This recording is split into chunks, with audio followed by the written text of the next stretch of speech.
Рамазан айындагы орозо бардык мусулмандар аткарышы керек болгон милдеттүү ибадат. Пайгамбарыбыз саллаллаху алейхи вассалам сүннөт кылган амалдардын бири катары көптөгөн момундар жыл бою жумасына 2 жолу дүйшөмбү жана бейшемби күндөрү нафил орозо тутууну тандашат. Орозо мусулмандар жашоосуна маанилүү орунду ээлейт. Бирок эгерде адам дин соолугуна байланыштуу орозо кармай албаса, анда ал Рамазан айында орозо кармоо милдетинен бошотулат. Рамазан айында мусулмандар таң намазы башталгандан баштап күн батканга чейин тамак аштан жана суудан толугу менен баш тартышат. Күн баткандан кийин таң атканга чейин тамак ичүүгө жана суу ичүүгө уруксат берилет. Айрым эксперттердин айтымында күндүз тамактан баш тартуу организмге оң таасирин тийгизет. Ал жүрөк кан тамыр ооруларынын, ашыкча салмактын жана жогорку холестериндин алдын алууга жардам берет. Ошондой эле орозо кармоо мээнин иштешин жакшыртат жана организмдин жалпы абалын оңдоого жардам берет.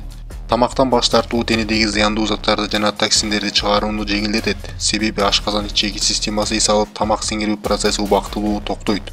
Диетолог Клэр Махинин айтымында орозо ичегинин тазаланышына жана анын дубалдарынын бекемделишине өбөлгө түзөт. Ошондой эле орозо учурунда аутофагия процесси ишке кирет. Мында организм өз зыяндуу клеткалардан арылып, ден соолукту чыңдайт.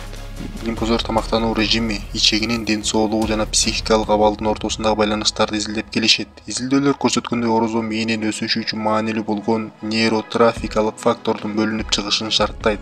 Бул болсо нерв клеткаларынын бекемделишине, стресстин жана депрессиянын азайышына, ошондой эле эс тутумдун жакшырышы менен деменциянын алдын алууга жардам берет. Көпчүлүк адамдар туура орозо кармоо менен ашыкча майдан арылып, булчуң массасын көбөйтө алышкан. Бирок максималдуу натыйжага жетиш үчүн кайра иштетилген азыктардан жана шекерден алыс болуу сунушталат. Табигый жана пайдалуу азыктар менен тамактануу ден соолукка оң таасирин тийгизет.